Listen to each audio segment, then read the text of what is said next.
Estamos aqui com mais um Caixa Alta, né? Mais um aí, um novo dia. Um novo dia. Já o segundo, hein? Um novo programa. Mais um. Deixa eu apresentar de novo quem tá do meu lado aqui. Opa. Ele tá aqui, ele gosta, né? Ele é conhecido como o homem do pacote Office. O cara do Power BI. O Excel sem mouse. O Excel sem mouse, né? Eu duvido que alguém mexa no Excel sem mouse. Poder da mente.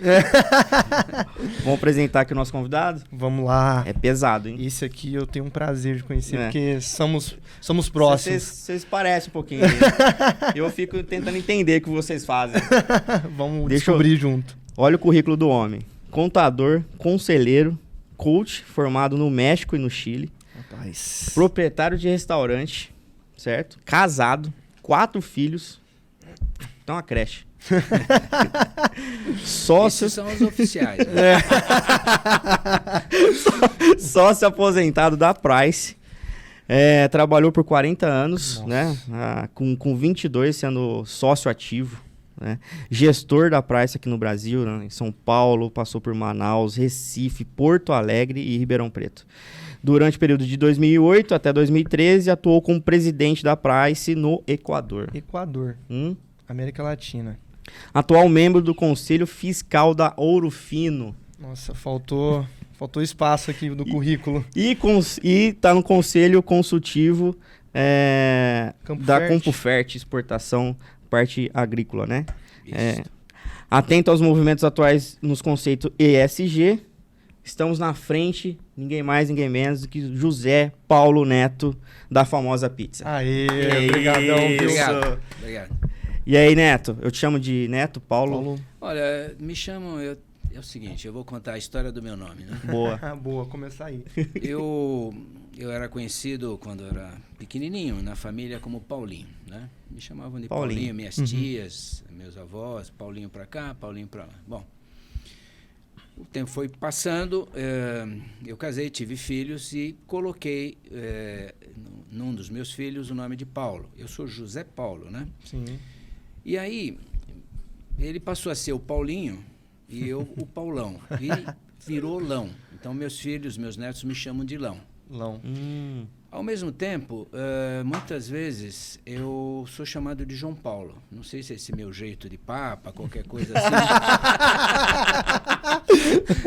Mas eu quando casei pela segunda vez, né, com a Maria Luísa, lá em Porto Alegre, não.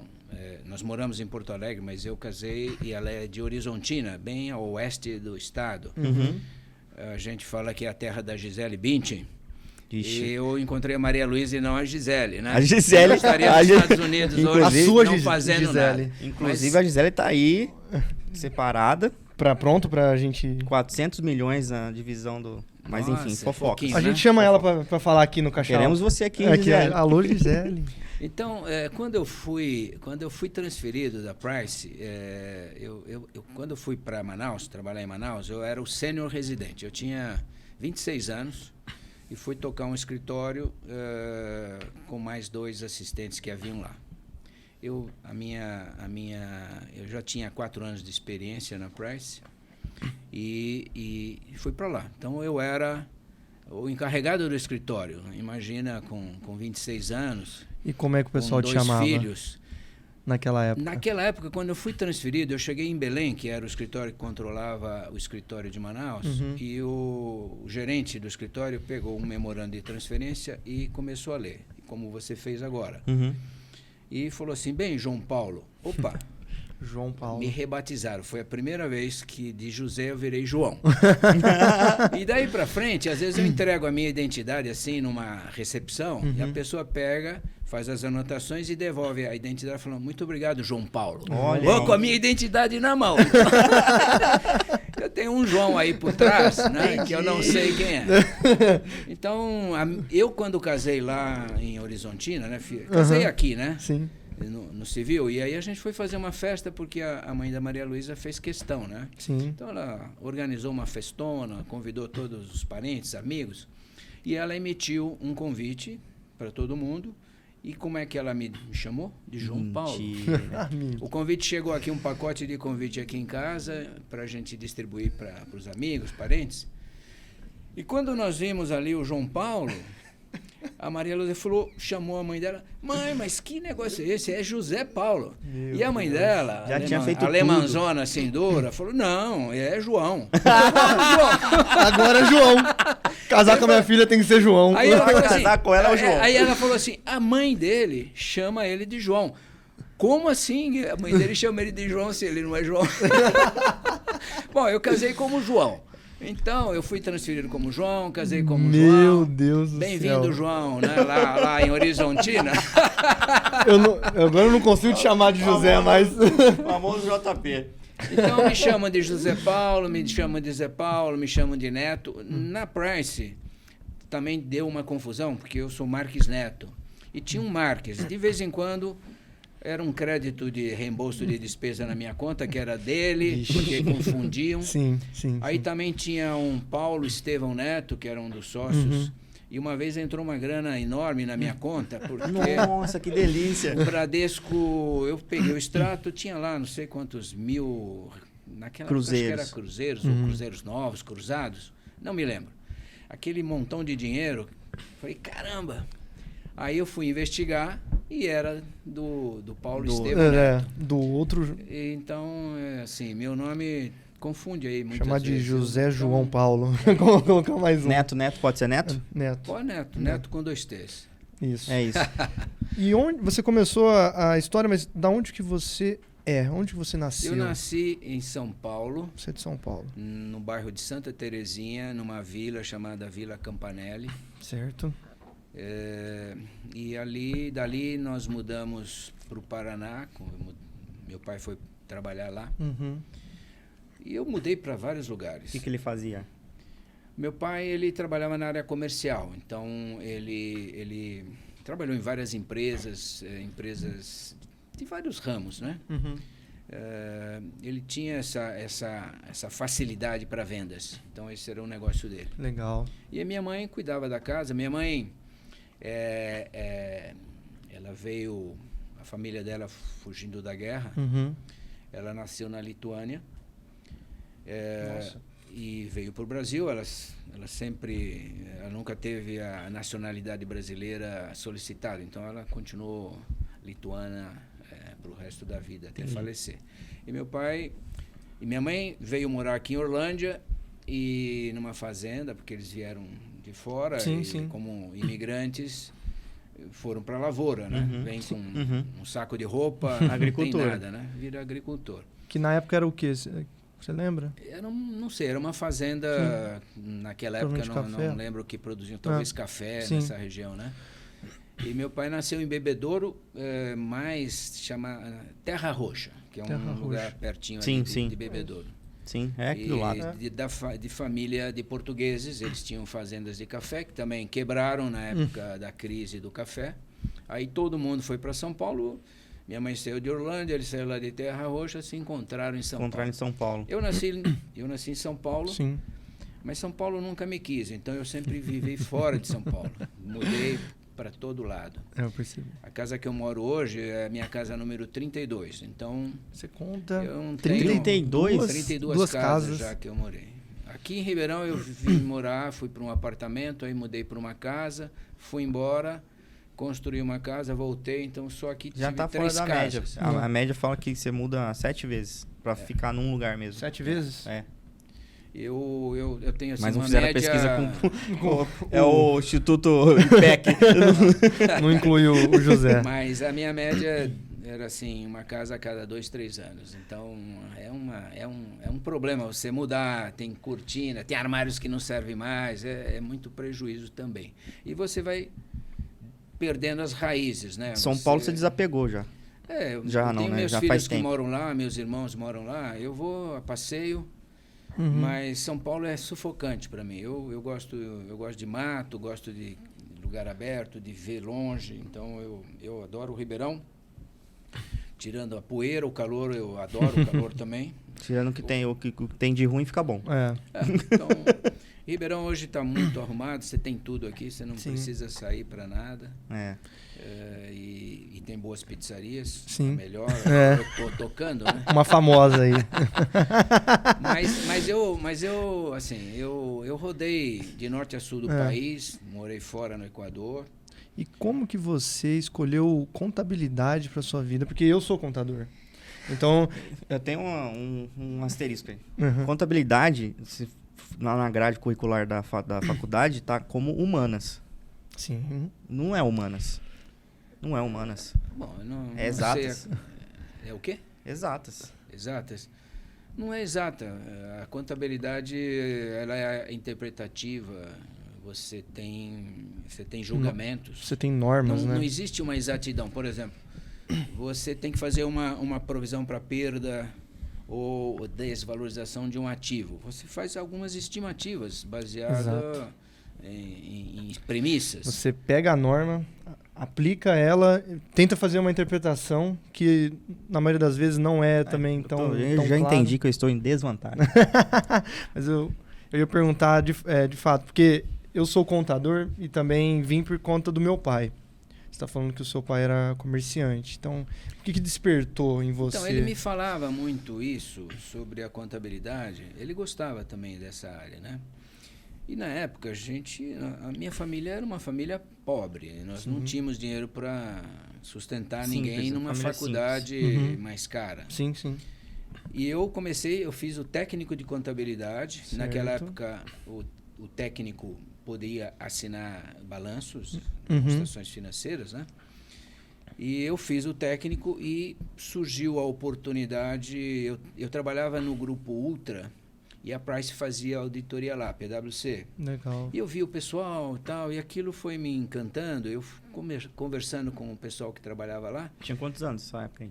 Eu tinha 22 anos, por aí. E atuava como técnico nessa empresa Ultra? Eu trabalhava na área contábil. O que a Ultra fazia? O Grupo Ultra tinha lojas, que era Ultralar, tinha a área de gás, Ultragás. Ah, tá. E também eles entraram naquela época em comida congelada. Entendi. Que era um horror aquilo ali. Eu gosto muito de cozinhar, mas você punha aquilo na boca... Não descia. O Ultragás vem do Grupo Ultra. Ah, entendi. Então, eu acabei fazendo o técnico em contabilidade, trabalhava lá, conheci o trabalho de auditoria, entendi um pouco como funcionava. Você era auditado? Eu era auditado. E eu decidi, então, fazer a faculdade de contábeis. E eu fiz o técnico na Álvares Penteado e também dei sequência. Na época eu fiz vestibular em várias faculdades. Sim. Eu passei na USP, passei na PUC, mas eu gostava muito da Álvares Penteado, até pela localização. E eu entrei na Álvares Penteado e fiz o meu curso de Ciências Contábeis lá. Você passou na USP, na PUC e fez na Álvares Penteado. A USP era diurno, então eu não tinha dinheiro para pagar... Conseguir se sustentar. Pagar minhas coisas, me sustentar. Então eu fui trabalhar, eu trabalhava durante o dia e fui estudar à noite na Álvares Penteado. Sim. Fiz o curso lá com muita dificuldade. A escola era no Largo São Francisco, do outro lado da escola tinha a escola de Direito, né? Me esqueço o nome agora, muito famosa, né? Do Largo São Francisco. Famosa. E famosa está toda hora no meio do caminho, né? Nós vamos falar bastante a palavra famosa aqui. Então, eu fiz esse curso, fiz o processo de seleção na PwC e entrei. Lá no curso ainda, na faculdade, você era... Qual que era o seu perfil de aluno? Você era aquele cara que estudava, era fundão? Eu era a turma mais do fundão, assim, Mentira. né? Porque eu trabalhava durante o dia eu era trainee da Price. Eu saía de casa 6h30. Correria. Voltava, terminava a noite, eu tinha que ir para a faculdade. Chegava em casa 1h. Então, e tinha que acordar às 5h30, por aí, morava longe. Sim. Aí consegui comprar meu primeiro Fusquinha. Fusquinha? Que cor? Era branco. Branco. E meus colegas da Price, eles ficavam assim invejosos porque meu carro não fazia barulho. Todo mundo tinha o seu Fusquinha, mas era aquela barulheira. E aquele meu Fusquinha 66 era uma maravilha. Mas né? você tinha feito alguma coisa nele? Não, eu peguei, era um carro assim de pouco uso. Foi um achado, Foi né? achado mesmo. O meu sogro encontrou esse carro, acho que era de um amigo dele, da mulher do amigo. E eu me lembro que eu fui no banco mercantil e fiz um empréstimo. Eu pagava lá todo mês aquele negócio. Quando terminei de pagar, comprei um outro Fusca e aí fui transferido para Manaus. Aí, mudança para Manaus. Mas E que ano que você entrou na Price? É 1973, 1º de agosto. Eu vou te pedir um favor. Se você puder explicar o que é a PwC, o que é a Price, porque às vezes a minha mãe não entende até hoje o que eu faço, o que eu fiz na época na auditoria. Toda vez que falam Price, vem na minha cabeça a marca PwC. É tudo pomposo, auditor, controller... E aí eu fico assim. Eu acho que vale a pena explicar para todo mundo, os 2.000, estamos ao vivo, né? 2.000 pessoas assistindo que não conhecem a Price. O que é a PwC Auditoria? Então, a auditoria, ela é a auditoria das demonstrações financeiras. Então, o balanço, a demonstração de resultado e outras peças contábeis que são apresentadas, as notas explicativas, elas são elaboradas pelos profissionais da empresa. Sim. Tá? E o auditor vai certificar que aquelas peças contábeis, elas são fidedignas, que elas são merecedoras de crédito. Sim. Para você chegar nessa situação, existe uma série de trabalhos que são feitos durante o ano, sim, em visitas que se faz, até o ponto da emissão final do parecer. Sim. Então, há toda uma metodologia aplicada para que você conclua e emita um parecer dando a sua opinião, ou o auditor dá a opinião sobre Não é para qualquer empresa, não é para qualquer tamanho, tem que ter uma musculatura. Tamanho. Não importa o tamanho da empresa, você audita qualquer negócio. Agora, é preciso que tenha uma contabilidade, que se observe os princípios contábeis, as normas. Tem que ter uma base. Tem todo um regramento. Então, o critério para registro, para avaliar um ativo, para registrar um passivo. E isso é para evitar fraudes e corrupções internas? Não, o auditor ele não é responsável para detectar fraudes e corrupção. Você aplica processos de auditoria, pode aparecer no processo de auditoria alguma coisa... Você mitiga, né? A parte de fraude. Porque você se baseia em controles internos. Então, é impossível o auditor olhar todas as operações, ele teria que ficar lá 365 dias e mesmo assim fisicamente não consegue, porque tem operações por todas as partes. Então, tem alguém pagando, tem alguém comprando, tem alguém estocando, tem alguém produzindo. Você não está você não é onipresente. Sem dúvida. Então, você se baseia nas informações que você recebe. E também a administração, no final do trabalho, ela faz uma declaração numa carta que tudo que está nas demonstrações financeiras estão corretamente apresentados e que não existe nada que não esteja ali. Ou seja, não dá para você abrir a gaveta de todo mundo para ver se tem alguma coisa lá que não foi Mas já aconteceu de ter e acontecer um descrédito sobre o trabalho da auditoria? Tem, existe no mundo inteiro. No mundo inteiro os auditores recebem críticas, tem risco. Então, todo o processo que se toma para fazer uma auditoria, esse processo procura evitar que passe elefantes, né? Mas quando alguém quer fraudar, frauda. Sim.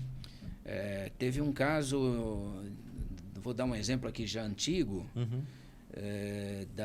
de um banco, Barings, que era um banco inglês, e que a filial do banco, acho que em Singapura, eu não me lembro mais o local, foi feita uma confirmação de saldos, de operações, e a confirmação daquela operação saiu lá do fax do diretor da agência do banco lá em Singapura, e tinham operações fraudulentas.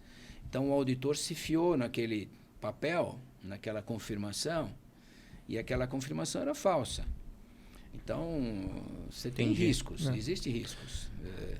O caso clássico que acabou com uma empresa de auditoria foi a Arthur Andersen, com a Enron. Eu tenho um vídeo na minha casa que conta toda a história da Enron. Tem filme disso? Hein? Tem um filme? Algum filme? Tem um filme. Tem documentário. Que conta toda a história. É um documentário que conta a história da Enron, como começou, todas as coisas que ocorreram, os apoios que eles tinham dos políticos e o crescimento, a pedalada que eles deram. E depois que dá uma primeira pedalada, esse cara não consegue Aprende a mais parar. pedalar, né? E aí tem que continuar pedalando e criando receita, e criando patrimônio e resultados. E aí, naquela época, a Arthur Andersen, que era a segunda maior firma de auditoria global, ela quebrou. Sim, foi um divisor de águas até na época. E a partir daí, uma série de regras surgiram. Exatamente. Para que as coisas fossem melhor feitas no processo de auditoria.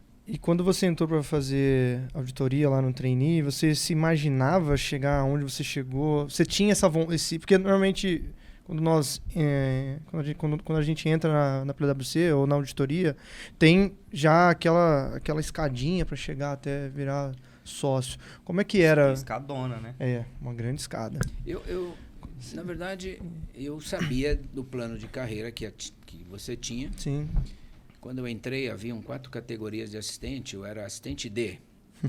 Mas eu consegui promoções duplas, então em 2 anos eu era já assistente A. Então, você já pulava algum... Eu tinha... Pulava, né? Eu pulava uma categoria. É. Pulava uma categoria e saí de D, eu seria C, mas eu fui para B. Então, isso eu fui, assim, no início, mas trabalhava pra caramba. E né? é 100% competência própria? Como funciona essa escalada? Ou é meritocracia? É meritocracia, porque você é avaliado, você tem que ter um desempenho. Existe um estudo, e isso se aplica em qualquer negócio. Você tem mais ou menos... não lembro exatamente os números, mas em torno de 75% do seu staff produz aquilo que você espera. Depois você tem aí uns 15% que excedem a sua expectativa. E tem uns 5% que não se adequam aos processos, não assumem o seu papel, não gostam do que fazem. Então, esses vão saindo, vão ficando pelo caminho. É bastante, assim, bastante demandante esse trabalho. Você tem que ter uma dedicação tremenda, você está ali representando um montão de gente, de colegas e etc. Uma firma global, né? É uma multinacional. Na verdade, o nome é global, mas a Price do Brasil é Price do Brasil. Sim. Não, mas tem a instituição como um todo, né? Sim, você tem uma responsabilidade de utilizar um nome que é universal. E você se imaginava virar sócio? Eu me imaginava. Você tinha esse anseio? Eu me lembro, eu passei por algumas áreas. Eu saí da Price, eu fiquei 1 ano fora. Chegou um momento em que eu achava que a minha carreira não ia caminhar. Eu recebi uma oferta de um cliente meu. Eu saí, pedi demissão. Aliás, o dia que eu pedi demissão, eu estourei uma porta lá. Eu estava com uma energia tão forte. É mesmo? E eu marquei uma entrevista com o Tim Leonard, que era o sócio de recursos humanos naquela época. Ele ficava no 9º andar. Eu trabalhava, acho que no terceiro. Eu estava no 3º andar. Naquela época eu estava cuidando também da área de recursos humanos e tem até treinamento. Essa do andar, né? Você tá no 3º, o cara tá no 9º. É a suíte. Os chefões estão sempre lá na suíte, né? Sim. Mas eu marquei com ele e nós estávamos esperando o elevador, tinha uma secretária comigo ali, eu ia subir e era 6 horas, então um movimento muito grande de saída das pessoas e o elevador não chegava. Ele falou, vamos pelas escadas, né? Aí ela ia para o quarto andar e eu ia uns andares mais para cima. E, gentilmente, eu pus a mão para abrir a porta de vidro para a gente pegar as escadas. E isso foi minha sorte também, porque geralmente você passa, mete a mão e empurra a porta e vai passando, né? Sim. Mas na hora que eu pus a mão para abrir, a porta explodiu. O vidro para todo lado. Ah, você não quis fazer isso. A minha mão ficou toda furada, a minha perna, meu sapato. Fui parar no Samaritano lá, que fizeram uma revisão para ver se não tinha caco de vidro. Isso no dia que você saiu. No dia que eu ia pedir Ia. demissão. Foi uma explosão tão grande que o pessoal pensou que algum elevador tivesse caído lá no prédio. É um prédio que a gente tinha lá na General Jardim. Sim. Não vou pedir mais, hein? Só vou arrumar a porta aí. Mas eu voltei para minha sala, peguei o telefone, liguei pro Tim e falei, Tim, olha, eu ia subir para falar com você, como a gente tinha marcado, mas aconteceu isso e eu estou pedindo demissão por telefone. E fui para o hospital. E fui embora. Fiquei um ano fora e acabei retornando. A vida do outro lado da mesa, do decisor ali, Sim. é muito diferente da vida como auditor, como consultor. Qual era a vantagem grandiosa que eu tinha e que se tem numa Price? Você tem a porta do lado. Hoje é open office, né? Então não tem muita porta, mas na época... Mas a porta do lado era um cara que estava vibrando com as mesmas coisas, no mesmo diapasão. Então, você tinha uma dúvida, você tem um corpo técnico para te ajudar, Sim. você consulta. Aí você vira controller. Ou eu fui ser controller dessa empresa. Sim. E eu era solitário, eu não tinha a porta do lado. Tinha a tropa abaixo de mim, mas era você, que não né? subia ideias, não subia nada. Você demandava, né? Executava, operacional. Eu não tinha um outro controle. Nenhuma empresa tem dois controles. Sim. Mas na Price você tem 2 gerentes, você tem 2 sócios, você tem 4 sócios, 5 sócios, todos. Você divide a responsabilidade, né? Divide conhecimento, assim, é uma irmandade muito bacana. Você aprende muito. Eu tenho muita saudade, eu digo assim, eu era feliz e não sabia. Mas eu tive que me aposentar por uma regra. Sim. Com 63 anos, você se aposenta. Pode eventualmente chegar a 65, eu não sei se essa regra ainda é válida, eu acredito que sim, em casos assim excepcionais. Então, no Equador eu poderia ter ido até 65. Mas eu já estava cansado. Eu fui para ficar 3 anos, ficamos 6. Eu estava preocupado com meu filho. Que ano que você virou sócio? Você lembra qual é a sua idade na época? Eu tinha 40 anos. Então, de 40 a 65 você... 63. 63. Eu peguei a época do Collor. Quando o Collor assumiu, ele fechou, sequestrou as poupanças. Eu me lembro, e nós estávamos para ser... tinha um grupo de profissionais da Price prontos para serem admitidos à sociedade. E o sócio principal nos chamou e disse, olha, não sabemos o que vai acontecer com a economia, então isso aqui vai ficar em stand-by.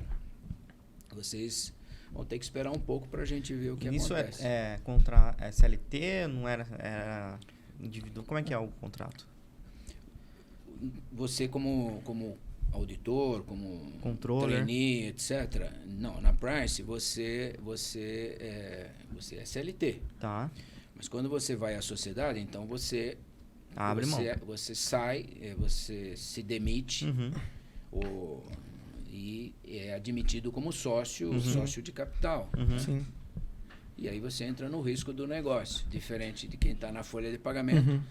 O risco é não receber o salário, né? Ou ser mandado embora. É risco igual. Mas no negócio você tem o risco diferente do negócio, né? Você foi pegando essa bagagem toda ali, desde que você começou lá na classe D, foi subindo. Quando você chegou no máximo de tudo, tava tranquilo? Você fala, cara... Não tem tranquilidade. Não, mas assim, você fala, você pensava, foi até que eu consegui arrastar até aqui, eu meio que não tem limite pra mim. Eu não tenho medo de nada. Eu sempre você foi com medo. Não. Por exemplo, quando nós saímos daqui para o Equador, eu não falava espanhol. É uma outra cultura. Você está na América Latina, mas cada país tem sua cultura. Sim. A própria língua espanhola, ela tem Ela já variações. Tem Você tem a o nossa, espanhol da português. Argentina, o espanhol do Peru.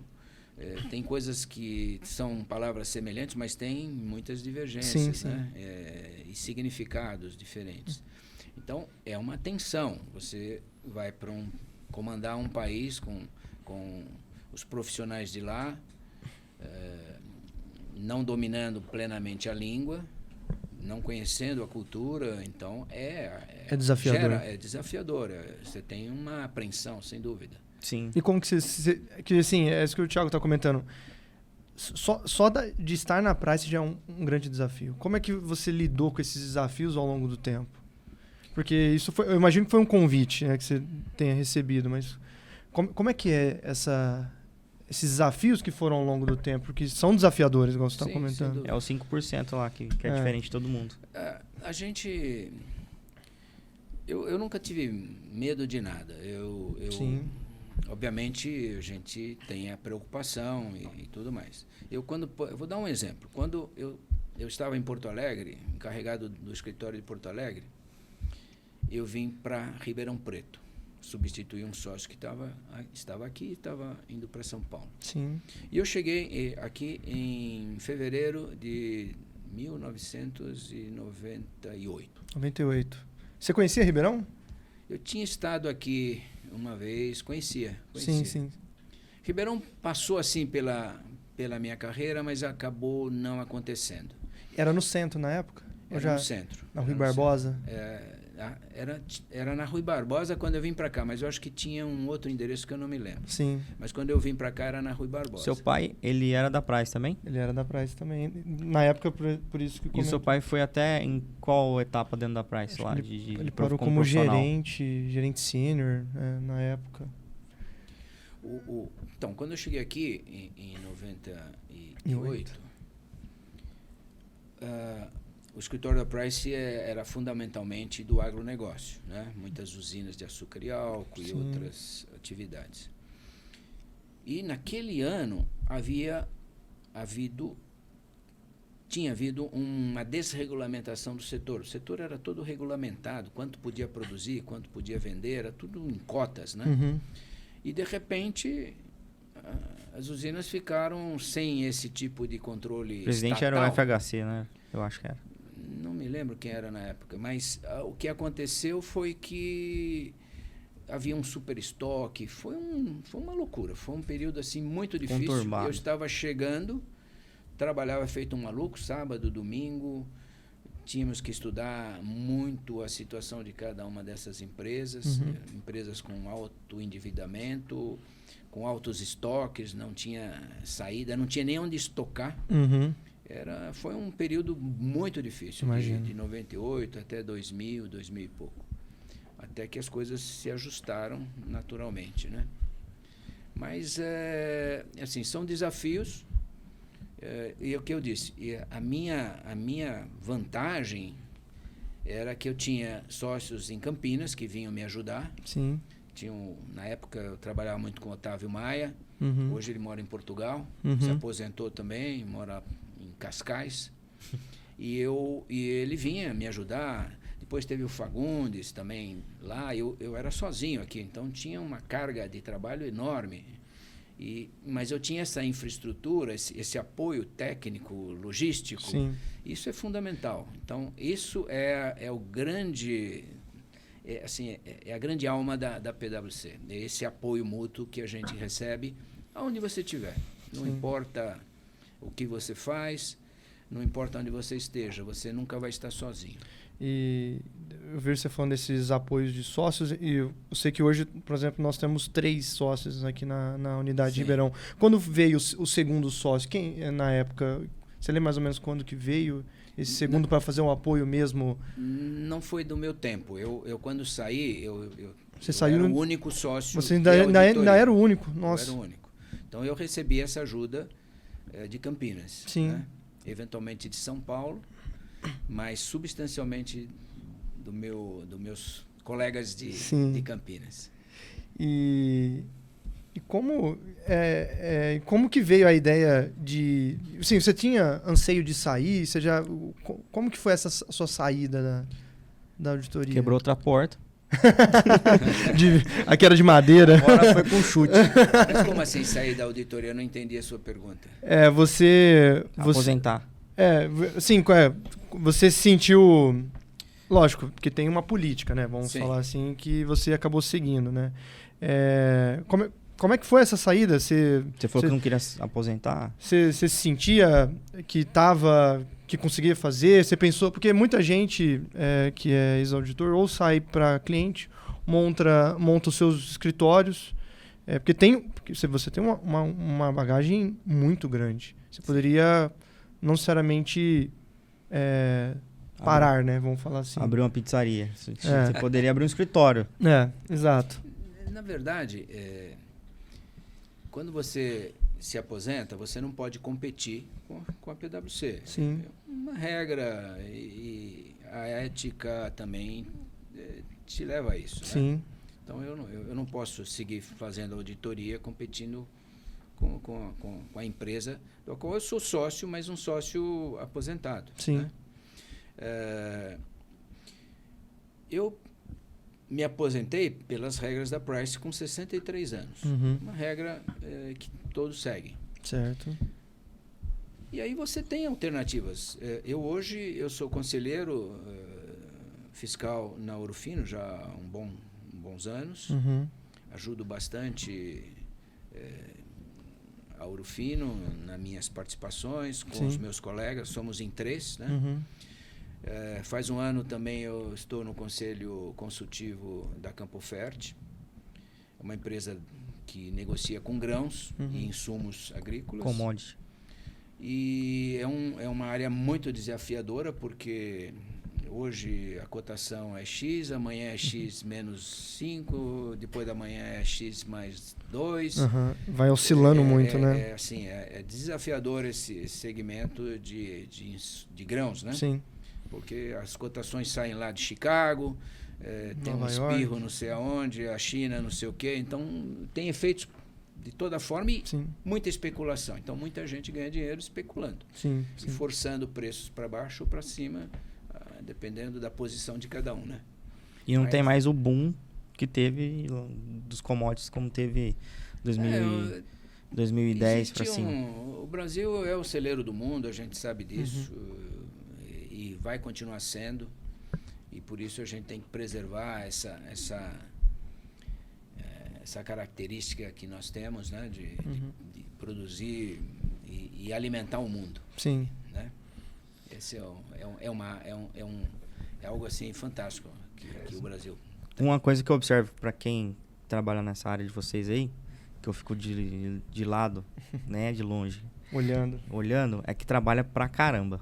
Mesmo, assim. Sábado, domingo, não tem horário, vai até 11 horas da noite, parece agência de marketing. Aqui tem uma palavra-chave nossa, que é o deadline. Exatamente. Então, os deadlines, eles foram se apertando ao longo dos tempos. Eu me lembro que antes, as empresas lá atrás, né, quando eu entrei, as empresas fechavam o balanço em dezembro, e as coisas levavam alguns meses para ficarem prontas, então você tinha mais tranquilidade. Aquilo foi se apertando, então você tem que ter metodologia, formas para poder atender as datas. Hoje você tem data, se é uma empresa de capital aberto, tem que enviar para a CVM as informações, tem uma data e você tem que cumprir. Então você parte do deadline e volta para ver quando você começa a fazer as coisas para cumprir aquele deadline. Você tem a data, você tem conta para trás, quanto tempo você vai precisar para fazer. Assim, mas e a família nisso tudo? A família acaba... Me ensina. Eu quero saber. Essa nota, que ela... O equilíbrio, eu vejo a Maíra, minha nora, aqui em Ribeirão, ela é sócia responsável pela área do agronegócio e sócia do Tex aqui. Ela trabalha pra caramba, ela trabalha em casa, eventualmente vai pro escritório, mas substancialmente em casa. O Covid trouxe algumas coisas boas, e outras não tão boas, mas muita coisa mudou, né? Até um órgão público hoje, você chega e é atendido rapidamente, porque tem ordenamento, tem tecnologia, tem agenda. Antes você ia lá, pegava uma senha e ficava sentado naquela multidão esperando ser chamado. Sim. E cada caso é um caso, demora. Você perdia, às vezes, uma manhã, um dia inteiro para resolver alguma coisa. Hoje as coisas se resolvem muito bem. Mas o empenho de cada profissional é fundamental para o sucesso. O sucesso do negócio, o sucesso do cliente e o teu sucesso. Né? A esposa acompanha essa ritmo e entende. Acompanha. Tem que haver um equilíbrio. Eu já varei noite trabalhando. Quando eu morava em Manaus, às vezes eu viajava de noite, passava a noite viajando no meio daquela floresta de ônibus. Um frio do caramba que fazia, incrível, mas à noite, no meio daquela mata lá, nas estradas, você tinha que descer do ônibus para passar nas balsas. Nós tínhamos um cliente numa cidade lá no coração do Amazonas, só chegava de ônibus, né? Que doido. E era um negócio complicado. Isso nos anos 70. Imagina. Mas a dedicação é plena, só que cada um vai produzir o equilíbrio da sua vida, dedicando-se ao trabalho e à família. Sim. Eu levava trabalhos para casa, eu me lembro, mas ficava lá aquela pilha, naquela época era papel. E eu olhava para aquilo, dava uma dor na consciência, mas eu voltava na segunda-feira, levava embora e não abria. Aí eu parei de levar e no final de semana eu me dedicava aos meus filhos. Sim. Eu era gerente naquela época lá em São Paulo, depois sócio. Eu trabalhava pra caramba, mas sábado e domingo eu vivia com os meus filhos. Entendi. Dedicava um tempo para eles. Tinha um ranchinho em Nazaré Paulista, eu ia para lá, ficava lá, às vezes a gente saía sexta-feira, 10, 11 da noite, chegava lá meia-noite. Workaholic ali de segunda a sexta, sábado, domingo é família. Então, era a forma que eu encontrei. Não levava trabalho para casa, porque você acaba não fazendo. Você fica vendo seu filho, você é a sua esposa. Uma distração. Você fala, pô, não vou ficar aqui. Assim, é um conflito. Sem dúvida. Mas quem define esse equilíbrio é você. Então, é impossível você só trabalhar, é impossível você só ficar dedicado à família. Então, tem que haver Já me deu vários insights aqui. Essa ideia de não levar trabalho para casa, acho que ficou aí uma liçãozinha. E aí, pós-Price, carreira de sucesso, né? Que é uma carreira de sucesso. E do zero, né? Sua família, você estava falando com seu pai e sua mãe, pessoas humildes. Então, você construiu isso. Né? E aí, entra a pizza. Por que pizza? Como entrou e assim... Olha a mudança, a virada de chave, né? É Excel e agora é pizza. Isso aí... Olha, eu quando voltei do Equador, chegamos aqui em julho de 2013. Nós ficamos até metade do mês lá e viemos para cá, eram férias, aí o Gabriel estava novinho, né? Uhum. Mês que vem ele começa a fazer vestibular, é um negócio assim, passou, meio assim, atômico, né? Estamos falando de... É um tempo quântico, né? É incrível. Os meus outros filhos, eu tenho um que mora aqui, um que mora nos Estados Unidos, que está na área de auditoria e consultoria. Sim. A minha filha mora em São Paulo, também entrou para essa área, trabalhou bons anos num escritório de auditoria e consultoria tributária, etc., vinculado à PwC. Mas eu voltei para cá, eu sempre fui, eu nunca voltei. Boa. Eu sempre fui indo, né?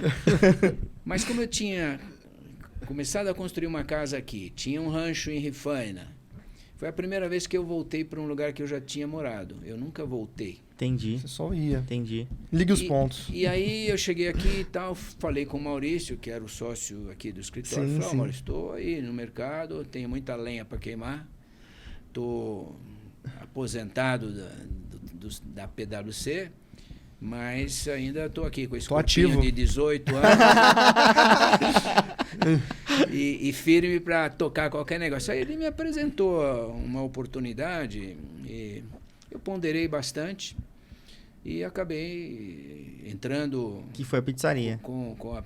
Entendi. Como sócio lá na famosa pizza, né? Entendi. E aí em 2014 a gente entrou lá como sócio.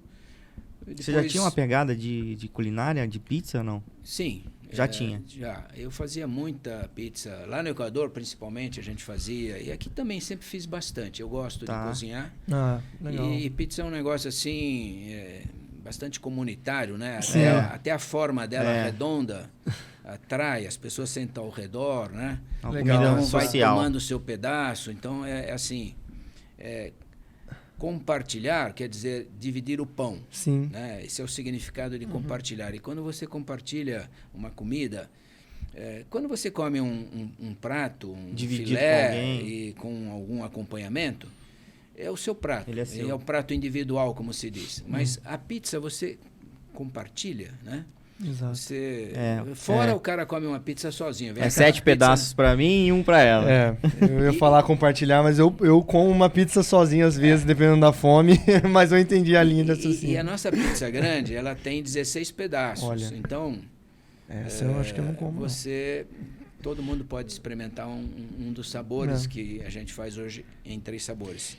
E você foi convidado para fazer parte, né, da famosa pizza, com qual intuito, ou qual era a sua ideia inicial? Tipo, beleza, vou fazer parte. Vou fazer parte como sócio, vou fazer parte como... Me convidaram para ser sócio, né?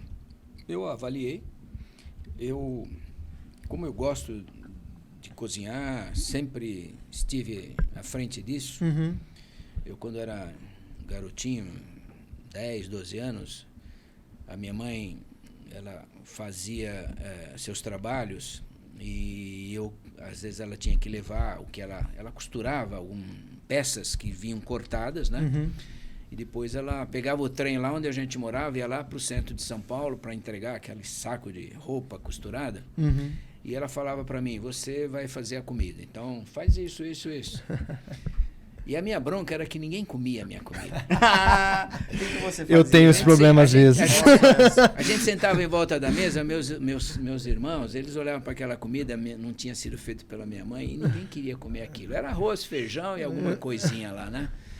Que era o que a gente tinha na época. Mas eu comia e eu achava uma porcaria também, né? Mas às vezes eu também penso isso também. Muito bom. Só que você que fez, né? E eles punham na boca, não tinha aquele sabor da comida da mamãe, né? Faz diferença. A dona Elza fazia uma comida O famoso muito legal. tempê. E aí, acho que aí nasceu. E meus filhos todos cozinham muito bem. O Danilo lá vive mandando foto, ele vai pescar, vai mergulhar, traz uma lagosta, traz peixe, e é isso. Então, todo mundo está... Eu acho que a comida é algo assim bacana, porque ela une as pessoas, né? Essa ideia é muito boa. Não só a família, mas os amigos. O que acontece nos finais de semana? Você senta numa mesa com amigos para comer junto. Sem dúvida. Então, a comida, ela une as pessoas. Quando você trabalha com... Agora você foi para alimentos e bebidas, que é algo que você fazia lá quando você era criança e fazia para os seus irmãos. Mas até então não era uma obrigação. Talvez como quando criança, sim, mas quando você, no final de semana em Rifaina, você produz uma pizza ali para os seus amigos, ali para os seus próximos.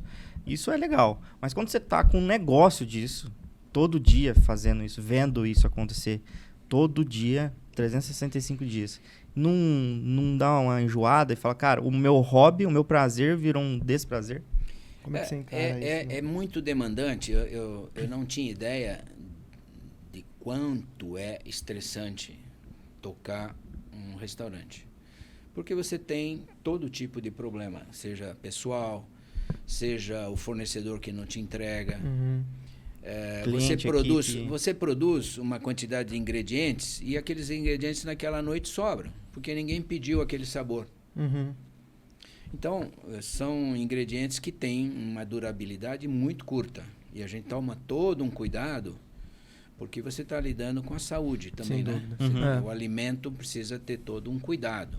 Então, você precisa treinar as pessoas para manipular, para armazenar, para etiquetar as datas de produção e de vencimento. Tudo isso aí é controlado. Sim. Coincidentemente, ontem, a Anvisa foi lá, fez... A Anvisa não, mas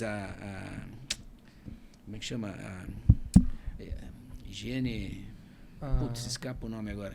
A fiscalização. A vigilância sanitária. Perdão, a vigilância sanitária esteve ontem na pizzaria. O que é que eles levantaram? Está faltando a placa aqui de proibido fumar e não servimos bebidas para menores de 18 anos. Quando a gente reformou em 2019, essas placas foram retiradas para pintura e tudo mais, e a gente acabou não reinstalando. Elas estão lá. Sim. Mas não levantou mais nada. Ou nenhum seja, problema técnico. Operacional ali da cozinha, da né? produção e tudo mais. Então eu fiquei muito feliz com isso. Isso para mim é gratificante. A gente se preocupa, nós nos preocupamos muito com esse aspecto. Então, isso é demandante, isso é estressante. Mas isso não te tira o prazer. Não me tira. Às vezes a gente fica bravo, Aí vai lá na cozinha e faz uma pizza para passar o nervoso. Então, aí você inventa alguma coisa, né? Mas tem que relevar, então tem que olhar o copo meio cheio, né? Sim, Tá sempre. Hoje, sua comida preferida é a pizza mesmo, ou você tem um amor assim lá na cozinha e fala, é isso que eu gosto? Eu gosto muito das farinhas, dos farináceos. Então eu adoro pão, pizza. Eu gosto muito de queijos. Não como carne vermelha mais, faz um bom tempo. Né? Eu como um pouquinho de carne suína, alguma coisa de frango, mas as carnes vermelhas estão fora do meu cardápio. Você tirou. Não importa a razão, mas não consigo mais comer esse tipo de alimento. Certo. Mas eu gosto de tudo, na verdade. Eu gosto muito de pescados, de frutos do mar. A gente faz muita comida com os amigos. Gosto de comer. Uma bela moqueca. Eu sei, eu recebo algumas fotos às vezes. Então, a comida está presente na minha vida desde sempre. Que bacana. Pode ir? Tem várias perguntas aqui. Ô Neto, entre ser presidente de uma empresa multinacional, né? A gente acabou de falar isso. Conselheiro de outras empresas importantes e dono do restaurante da pizzaria mais famosa de Ribeirão Preto. Administrar tudo isso, cara, e você, assim, eu vejo que você trabalha todo dia, você acorda cedão, pedala, tá lá todo dia, chega no final do dia, você tem seu final de expediente. Eu fico vendo de longe, no meu ponto de vista, você tá na sua rotina de trabalho sempre, assim, não parou. A turbina continua produzindo energia, né? Ela gira. Porque, assim, você poderia ir lá às vezes e aproveitar mais o seu rancho. O que acontece? Hoje você tem tecnologia que te permite fazer gestão à distância de muita coisa. Sim. Câmeras e tudo mais. Reuniões. Eu tô mais para colibri do que para coruja. E a atividade de restaurante, principalmente pizzaria, e a pizzaria no Brasil, ela tem cara de noite. Você não tem pizzaria diurna. Sim. Não é cultural. Em outros países da Europa, no hemisfério norte, começa às 10 da manhã e vai até a noite. E não vão até a noite como a gente vai aqui. Então, a pizza está associada com a noite, né? Aqui. Dificilmente alguém pede uma pizza na hora do almoço. Mas, então, essa é a minha dificuldade, é administrar esse negócio à noite, quando eu acordo muito cedo. Ainda tenho essa responsabilidade de preparar o café do Gabriel, o desayuno, como dizem os espanhóis. Preparo, levo ele para a escola, às 7 horas eu estou de volta em casa, e aí não vou deitar. Aí a bicicleta me olha, eu olho para ela. Aí a gente sai. Ontem nós fizemos 15 quilômetros, a Maria Luz e eu. Pegamos subidas, descidas e tal. Isso para começar o dia, hein, gente? Todo dia. E aí a gente depois tem lá, você pode trabalhar em casa, posso trabalhar no escritório que a gente tem lá na famosa pizza, ou eu estou numa videoconferência, como essa semana nós tivemos a reunião do Conselho Fiscal da Ouro Fino, e constantemente em contato com meus colegas e meus pares lá da Campo Fértil, que é uma outra, um pouco diferente da atividade de Conselho Fiscal, é mais demandante E é um conselho consultivo que ajuda bastante os negócios também, né? E mais ao final da noite que você começa a dedicar mais esforços, então, pra pizzaria, hein? Não, é tudo junto, né? É direto. Tudo isso junto. Então, ao mesmo tempo. Porque de manhã você está olhando algumas coisas, posso estar em casa, posso Sim. estar lá. Então, estamos olhando os números, discutindo marketing com ele, olhando os posts. Legal. Assim, é um fluxo constante, né? O coração está bombeando sangue e você está lá. Então, pelo que eu estou entendendo, o seu dia começa muito cedo e... Assim, mas por causa do fechamento, ele provavelmente pode se estender até mais à noite. 12 horas, né? Mais ou menos. Das 7 às 7. Das 7 às 10, às 11, a gente... Ou de vez em quando nós vamos lá na pizzaria. Eu não passo toda a noite lá. Eu não tenho... Fisicamente, eu não aguento também, né? Sim. Daqui 2 semanas vou fazer 73 anos. Olha. Ou 37, voltando. Se você fala que você só vai... Eu nunca voltei, agora eu vou começar a voltar. Isso é um bom pretexto para voltar. Então, a Maria Luísa participa bastante também. Junto, né? Junto. Parceira ela fica até tarde acordada vendo os pedidos. Pô, Tem um pedido de hortifruti que ela participa. Pô, você está pedindo pouco tomate, você esqueceu de pedir a melancia, e laranja, como é que tá? Então ela faz esse papel de gestora desse estoque, né? Para não faltar e não sobrar. E põe a mão na massa, olha aí. Olha a piada pronta. Né? Olha a piada pronta. Clichêzão, hein? A nossa fórmula, nós temos a nossa fórmula da Coca-Cola, né? Então a fórmula base, que a gente chama de base, inclusive, sou eu que produzo, vou lá, faço toda a mistura lá dos fermentos e tudo mais, e ficam uns potinhos guardados na geladeira. Não é outra, é ele. É ele. E aí, As 7 chaves guardadas. O nosso funcionário simplesmente pega aquele pote, coloca na maceira, junto com a farinha e a quantidade de água e temperatura que a gente definiu, bate e a massa depois vai descansar. Legal. Fora isso, tem a seleção dos ingredientes, tem a apresentação, tem o ambiente, tem equipe, tem a gestão financeira, né? Tem tudo um contexto ali, é tudo muito fino.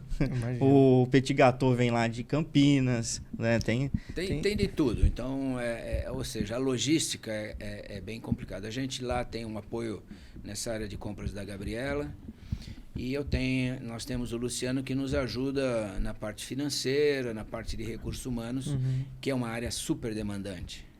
Recursos humanos em qualquer lugar demanda. Sim. Todo dia tem alguma coisa para tratar. A equipe hoje são quantas pessoas? Hoje nós estamos com 34 pessoas. E funciona todo dia? Segunda a segunda. Segunda a segunda. Fechamos 2 dias por ano, que é o dia 24 e o dia 31. De resto... Mas no dia 25 a gente abre, porque o pessoal passou a noite comendo peru, não quer comer peru requentado, vai comer pizza, né? Eu sou um desses. E no final do ano a mesma coisa. Então a gente abre no dia 1º. Para mudar um Geralmente pouco. tem um movimento muito bom. Porque a pessoa está cansada. Não exato. Quer dar uma relaxada, né? O conceito de pizzaria voltada para o verde, que você tem vários detalhes ali que você puxa essa pauta, né? De ambiente e tal, não tem lenha, né? A gente trabalhou bastante nisso. O nosso deck, por exemplo, é um deck feito de plástico. Você chega lá, pensa que é madeira. Eu já passei na frente, tem muita cara de madeira. Mas é plástico reciclado, ou seja, bacana. alguns sacos de lixo e outras coisas que poderiam estar no mar. Bacana. Ou num rio, estão lá no deck. Poxa. Não tem que pintar, então você também não tem a poluição da tinta, nem coisa nenhuma. Passa lá um bombril para tirar um risco, passa uma cerinha de carro e está resolvido. Boa.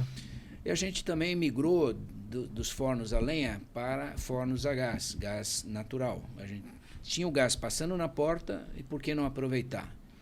Não tem problema de estoques de lenha, controle de onde vem a lenha, se é uma lenha de derrubada de mata madeira ilegal, natural, madeira ilegal.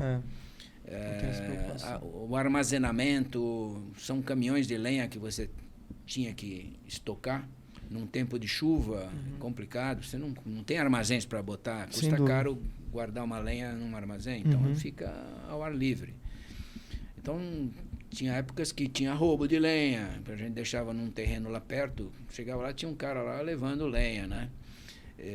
O gás passa ali, ele emite, obviamente, CO2, mas em muito menor quantidade e não tem resíduos sólidos. Então, a fumaça da lenha, ela tem resíduos sólidos. Então, tem outras coisas, né? Os chaminés dos fornos tinha 9, 10 metros de altura, tinha que passar do telhado para dissipar. Mesmo assim, o vento levava aquela fumaça com resíduos sólidos. Hoje não. Hoje é um terço a altura da chaminé, nem metade da parede, e resolve o problema. Não tem cheiro, não tem nada. E o gás ele tem um índice de caloria muito bom e produz pizzas de mesma qualidade, como fornos elétricos, né? Sim. Eu adoro um forno elétrico, acho fantástico. O controle é muito mais fácil de temperatura, precisão. A lenha, você põe lenha. Tinha que fazer uma fogueira dentro do forno São João 4 ali. horas antes, deixar aquele negócio queimar, esquentar a base, porque a pizza, ela precisa de temperatura ao redor e na base, senão ela fica crua, fica aquela pizza macilenta, pesada. E então hoje nossos fornos a gás, eles têm um calor de uma flauta que queima embaixo do lastro, né, como se chama. O nosso lastro é rotativo, então ele não então eu não preciso também mais do forneiro que era um ser complicado. E que era um trabalho pesado, porque o cara tinha que ficar ali com a barriga naquele forno, a lenha, e tendo que virar as pizzas toda hora, tem que dar os tombos nela. Muda o conceito de quem pede 3 tipos de pizza na mesma pizza e quanto é importante pedir um sabor só. Tá, isso é legal, é uma boa pergunta. Os ingredientes, eles têm tempos diferentes de cocção. A massa também sofre um pouco o tempo em função do que tem em cima dela. Então, às vezes uma pessoa pede meia portuguesa e meia grana padano. A grana padano é uma pizza muito baixinha com o queijo grana padano. Sim. Que é uma pizza de entrada, é uma pizza premium que é uma das 10 mais vendidas. Nossa, eu salivei agora. Mas imagina a metade de uma pizza assim que tem 2 milímetros de espessura, com uma que tem 2 centímetros de espessura, que é a pizza portuguesa, tem 11 ingredientes. Mussarela, ervilha, cebola, tomate, presunto, ovos. Então, o tempo, ou a pizza portuguesa vai ficar um pouco fria, ou a pizza, o lado da grana padano, vai ficar muito passada. Então, perde o timing, perde aquela qualidade que a gente gosta. Infelizmente, no Brasil, as pessoas adoram essa misturada, né? Nós fazíamos de 4 sabores antes do Covid. Depois do Covid, a gente passou a fazer 2 e a gente subiu para 3, atendendo a pedidos dos clientes. Então, numa família, quando você faz 3 sabores, tem um que gosta disso, outro gosta daquilo. Lá em casa é um pé de guerra para escolher. E eu aprendi isso, e aí eu comecei a pedir um sabor. E aí a Fran, não, é até 3. E se tivesse 4 era 4, se tivesse 5 era 5, se tivesse 16 pedaços. Um de cada. Era 16. Nossa, lá em casa eu pedi um sabor só da guerra. Por falar em sabores e tamanhos e pedaços, né? Tem aquela piadinha a gente corta a nossa pizza grande em 16 pedaços. E já teve gente falando que, um exagero cortar em 16 pedaços, né? Corta em 8. Corta em 8 porque eu não consigo comer 16 pedaços. Neto, pra gente encerrar, quero saber o que é mais importante na sua vida, o que você mais gosta. Excel, pizza ou vinho? Olha... Um só. Aí eu fico com a pizza. Boa. Ela de borda alta. Massa low carb. Recheada. Então, eu gosto de massa fina. Eu acho que a massa fina, ela equilibra muito com as coberturas, ou muita gente fala recheio. Sim. Não sei porque, para mim, recheio é aquilo que está lá dentro. Que tá dentro, né? Nossa, Para mim, eu não tinha parado para reparar isso. Muita gente fala, o recheio da pizza. Tudo bem, aceito e todo mundo entende. Né? Um calzone é uma pizza recheada. Exato.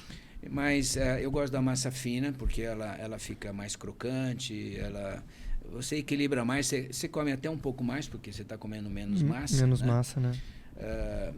Hoje tem todo um tema de glúten. A gente passou a vida inteira comendo farinha.